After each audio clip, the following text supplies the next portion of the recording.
Subscribe करंतु एबे आम चैनल को प्रेस करंतु बेल आइकन को जहा द्वारा लेटेस्ट वीडियो रो नोटिफिकेशन आपण माननकु सर्वप्रथमे मिल जिवो। नमस्कार बंधुगण आपण माननकु आम यूट्यूब चैनल को स्वागत।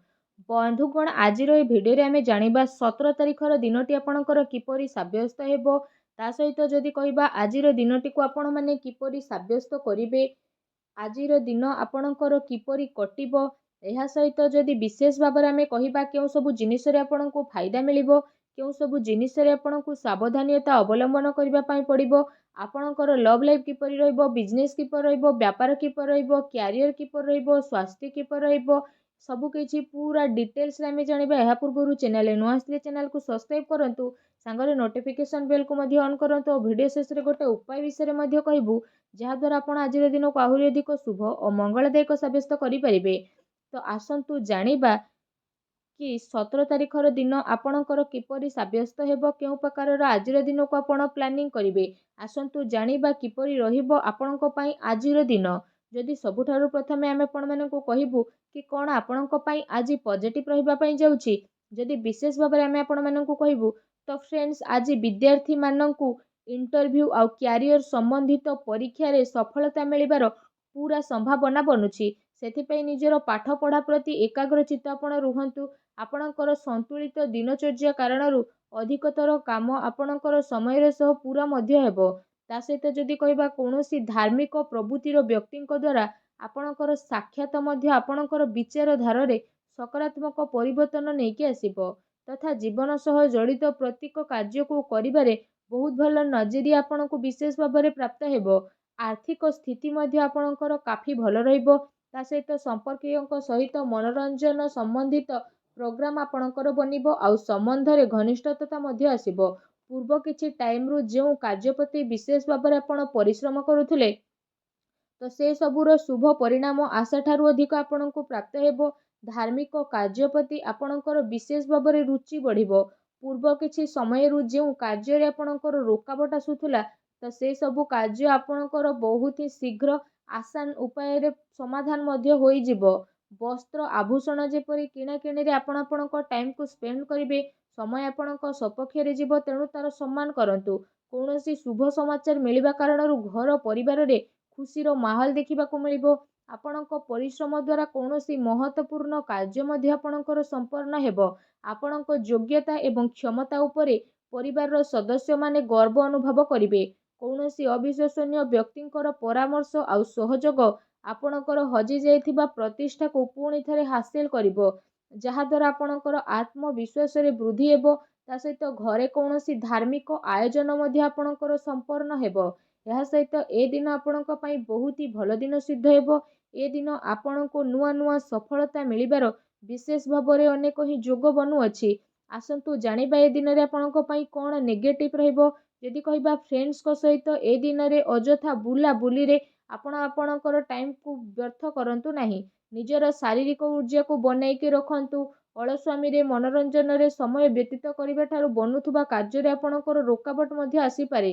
ନିଜର ମହତ୍ୱପୂର୍ଣ୍ଣ ଦସ୍ତାବିଜକୁ ସମ୍ଭାଳିକି ରଖନ୍ତୁ। କେହି ଏହାର ଭୁଲ ବ୍ୟବହାର ମଧ୍ୟ କରିପାରେ। ତା ସହିତ ଏ କାରଣରୁ ଯଦି କହିବା ଆପଣଙ୍କର ସ୍ୱାଭିମାନ ଉପରେ ଆଘାତ ମଧ୍ୟ ପହଞ୍ଚିପାରେ। ସନ୍ତାନଙ୍କର ଗତିବିଧିରେ କଡ଼ା ନଜର ରଖନ୍ତୁ। ପିଲାଙ୍କର ସମସ୍ୟାକୁ ଶାନ୍ତିପୂର୍ଣ୍ଣ ଭାବରେ ସୁଲଝାନ୍ତୁ। ତାଙ୍କୁ ରାଗିବା ବା ତାଙ୍କ ଉପରେ କ୍ରୋଧ କରିବା ଦ୍ୱାରା ତାଙ୍କ ଭିତରେ ଅହଙ୍କାର ଭାବ ଉତ୍ପନ୍ନ ମଧ୍ୟ ହୋଇପାରେ। କାଳ୍ପନିକ କଥା ଉପରେ ଅଧିକ ଧ୍ୟାନ ନ ଦେଇକି ଯଥାର୍ଥ ଉପରେ ଆପଣ ବିଶ୍ୱାସ କରନ୍ତୁ। କିନ୍ତୁ ଧ୍ୟାନ ରଖନ୍ତୁ କି କୌଣସି ବି କାର୍ଯ୍ୟକୁ କରିବା ପୂର୍ବରୁ ତାର ଭଲ ମନ୍ଦ ଜିନିଷ ଉପରେ ଆପଣ ବିଚାର କରିବାର ଅତି ଆବଶ୍ୟକତା ରହିଛି। କାରଣ କିଛି ଭୁଲ ହେବାର ସମ୍ଭାବନା ମଧ୍ୟ ଲାଗୁଛି। ତା ସହିତ ଅଧିକତର ଟାଇମ୍ ଆପଣ ଘରୁ ବାହାରକୁ ବ୍ୟତୀତ କରିବେ। କିନ୍ତୁ ସଫଳତା ପ୍ରାପ୍ତ କରିବା ପାଇଁ ମର୍ଯ୍ୟାଦାର ଧ୍ୟାନ ରଖିବା ଆପଣଙ୍କ ପାଇଁ ଅତି ଆବଶ୍ୟକତା ରହିଛି। କୌଣସି ବି ଅନୁଚିତ କାର୍ଯ୍ୟ ଆପଣଙ୍କର କ୍ରୋଧପୂର୍ଣ୍ଣ ବ୍ୟବହାର ଆପଣଙ୍କର ଯୋଜନାକୁ ପରିବର୍ତ୍ତନ କରିପାରେ ତେଣୁ ସାବଧାନ ରୁହନ୍ତୁ। ଅନ୍ୟର ସୁଲଝାଇବାରେ ଗଭୀରତାର ସହ ଆପଣ ବିଚାର କରନ୍ତୁ ତଥା ଅଯଥା ଖର୍ଚ୍ଚରୁ ଦୂରେଇ ରୁହନ୍ତୁ। ଅଚାନକ ହୋଇ କୌଣସି ପ୍ରକାରର ମହତ୍ୱପୂର୍ଣ୍ଣ ଖର୍ଚ୍ଚ ଆପଣଙ୍କର ସାମ୍ନାରେ ଆସିପାରେ। ତା ସହିତ କୌଣସି ନିକଟ ସମ୍ବନ୍ଧୀୟଙ୍କ ସହ ମତଭେଦ ହେବାର ବିଶେଷ ଭାବରେ ସମ୍ଭାବନା ବନୁଛି ତେଣୁ ସାବଧାନ ରୁହନ୍ତୁ। ଆସନ୍ତୁ ଜାଣିବା ଏ ଦିନରେ ଆପଣଙ୍କର ଲଭ୍ ଲାଇଫ୍ କିପରି ରହିବ। ଯଦି କହିବା ବିବାହିତ ଜୀବନ ଆପଣଙ୍କର ସୁଖମୟ ରହିବ। ପ୍ରେମ ସମ୍ବନ୍ଧରେ ଆପଣଙ୍କର କାଫି ମଜବୁତତା ଆସିବ। ପ୍ରେମ ସମ୍ବନ୍ଧ ପାଇଁ ଏ ଦିନ ବହୁତ ହି ଭଲ ଦିନ ଆପଣଙ୍କର ରହିବ, ଅନୁକୂଳ ରହିବ। ପାରିବାରିକ ଗତିବିଧିରେ ଆପଣଙ୍କର ସହଯୋଗ ସମର୍ପଣ ବାତାବରଣକୁ ଆହୁରି ଅଧିକ ଖୁସିଭରା ବନେଇ ଦେବ ତଥା ଆପୋଷିକ ସମ୍ବନ୍ଧରେ ଆହୁରି ଅଧିକ ଘନିଷ୍ଠତା ମଧ୍ୟ ଦେଖିବାକୁ ମିଳିବ। ପତି ପତ୍ନୀଙ୍କ ସମ୍ବନ୍ଧରେ ମଧୁରତା ରହିବ। କୌଣସି ପ୍ରକାରର ମହତ୍ତ୍ୱପୂର୍ଣ୍ଣ କାର୍ଯ୍ୟରେ ନିଜ ଜୀବନ ସାଥୀଙ୍କର ପରାମର୍ଶ ଆପଣ ଅବଶ୍ୟ ନିଅନ୍ତୁ। ଏ ଦିନ ଆପଣଙ୍କର ପ୍ରେମ ସମ୍ବନ୍ଧକୁ ମଜବୁତ ବନେଇବା ପାଇଁ ବିଶେଷ ଭାବରେ ଗୋଟେ ବହୁତ ଭଲ ଦିନ ସାବ୍ୟସ୍ତ ହେବ। ତା ସହିତ ଯଦି କହିବା ବିଶେଷ ଭାବରେ ଏ ଦିନରେ ଆପଣଙ୍କର ବ୍ୟବସାୟ କ୍ୟାରିୟର କିପରି ରହିବ, ଯଦି କହିବା ଏ ଦିନରେ ଗ୍ରହଙ୍କ ସ୍ଥିତି ଆପଣଙ୍କ ସପକ୍ଷରେ ଯିବ, କିଛି ଭଲ କାର୍ଯ୍ୟ ଆପଣଙ୍କର ସଫଳ ହେବ ତଥା ଲାଭର ଉଚିତ ଅବସର ମଧ୍ୟ ଆପଣଙ୍କୁ ପ୍ରାପ୍ତ ହୋଇଯିବ। ଚାକିରି ପେଶା ବ୍ୟକ୍ତିମାନେ ନିଜର କାର୍ଯ୍ୟକୁ ବହୁତ ଅଧିକ ଧ୍ୟାନପୂର୍ବକ କରିବେ। କୌଣସି ଭୁଲ ହେବାର ବିଶେଷ ଭାବରେ ସମ୍ଭାବନା ବନୁଛି। ତା ସହିତ ଦୈନିକ ଆୟରେ ବୃଦ୍ଧି ହେବ। ତା ସହିତ ଆପଣ ଆପଣଙ୍କର କାର୍ଯ୍ୟରେ ଅଧିକ ଧ୍ୟାନ ମଧ୍ୟ କେନ୍ଦ୍ରିତ କରିବେ। କୌଣସି ବଡ଼ ସ୍ଥିତି ମିଳିବାର ବିଶେଷ ଭାବରେ ସମ୍ଭାବନା ବନୁଛି। ଚାକିରି ପେଶା ବ୍ୟକ୍ତିଙ୍କୁ ବିଶେଷ ଭାବରେ ନିଜର ଟାର୍ଗେଟ ପୁରା କରିବା ଦ୍ୱାରା ବିଶେଷ ଲାଭ ମିଳିବ। ଏ ଦିନରେ କୌଣସି ନୂଆ ମିଳିବାର ସ୍ଥିତି ବନୁଛି। କୌଣସି ବି ଡିଲ୍ ଫାଇନାଲ କରିବା ଟାଇମରେ ସମଝଦାରୀ ଏବଂ ଭାବି ଚିନ୍ତିକି ଆପଣ କାମ କରନ୍ତୁ। ଲାଭର ମାର୍ଗ ପ୍ରସ୍ତୁତ ହେବାର ବିଶେଷ ଭାବରେ ଆପଣଙ୍କ ପାଇଁ ଯୋଗ ବନୁଛି ତଥା ସମୟରେ ଆପଣ ଭରପୁର ସଦୁପଯୋଗ କରନ୍ତୁ। ବ୍ୟବସାୟିକ ଗତିବିଧି ଆପଣଙ୍କର ସୁଚାରୁ ରୂପରେ ଚାଲିବ, କିନ୍ତୁ ଚାକିରି ପେଶା ବ୍ୟକ୍ତି ବିଶେଷଙ୍କୁ ନିଜର କାର୍ଯ୍ୟ ପ୍ରତି ବିଶେଷ ଭାବରେ ସାବଧାନ ରହିବାର ଆବଶ୍ୟକତା ରହିଛି। ଅନ୍ୟଥା ଉଚ୍ଚ ଅଧିକାରୀ ବର୍ଗଙ୍କର ନାରାଜପଣର ଶିକାର ଆପଣଙ୍କୁ ହେବା ପାଇଁ ପଡ଼ିପାରେ। ବ୍ୟବସାୟିକ ବିଚାର ସମ୍ବନ୍ଧିତ ରୂପରେଖା ଉପରେ କୌଣସି ପ୍ରକାରର କାର୍ଯ୍ୟକୁ ଆପଣ ସ୍ଥଗିତ କରନ୍ତୁ। ଆର୍ଥିକ ସାଧନରେ ଏ ଦିନରେ ଆପଣଙ୍କର ବୃଦ୍ଧି ହେବ। କୌଣସି ପ୍ରକାରର ଅନୁଚିତ କାର୍ଯ୍ୟକୁ କରିବାଠାରୁ ଆପଣଙ୍କୁ ଦୂରେଇ ରହିବାର ରହିଛି। ତା ସହିତ ପ୍ରପର୍ଟି ସମ୍ବନ୍ଧିତ କାର୍ଯ୍ୟରେ ପେପର ୱାର୍କରେ ଆପଣ ଅଧିକ ଧ୍ୟାନ ଦିଅନ୍ତୁ। ଟିକେ ସାବଧାନତା ଆପଣଙ୍କୁ କୌଣସି ବଡ଼ ମୁସିବତରେ ମଧ୍ୟ ପକାଇ ପାରେ। ଚାକିରି ପେଶା ବ୍ୟକ୍ତିବିଶେଷଙ୍କୁ ଯଦି କହିବା ଉଚ୍ଚ ଅଧିକାରୀ ବର୍ଗ ପ୍ରସନ୍ନ ମଧ୍ୟ ରହିବେ।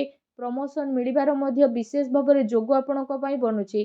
ଆସନ୍ତୁ ଜାଣିବା ଏ ଦିନରେ ଆପଣଙ୍କର ସ୍ୱାସ୍ଥ୍ୟ କିପରି ରହିବ। ଯଦି କହିବା ଆପଣ ଏ ଦିନରେ ବାହନ ଆଦି କିଣାକିଣି ଟାଇମରେ ଆଘାତ ଲାଗିବାର ବିଶେଷ ଭାବରେ ସମ୍ଭାବନା ବନୁଛି। ସେଥିପାଇଁ ଆପଣ ଅତ୍ୟଧିକ ସାବଧାନ ରୁହନ୍ତୁ।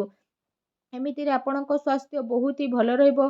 ତା ସହିତ ନିଜ ସ୍ୱାସ୍ଥ୍ୟକୁ ଭଲ ରଖିବା ପାଇଁ ଆପଣ ପ୍ରତ୍ୟେକ ଦିନ ଯୋଗ କରନ୍ତୁ, ବ୍ୟାୟାମ କରନ୍ତୁ ଏବଂ ସୁସ୍ଥ ରୁହନ୍ତୁ। ଆସନ୍ତୁ ଜାଣିବା ଆପଣଙ୍କ ପାଇଁ କ'ଣ ବିଶେଷ ଉପାୟ ରହିଛି।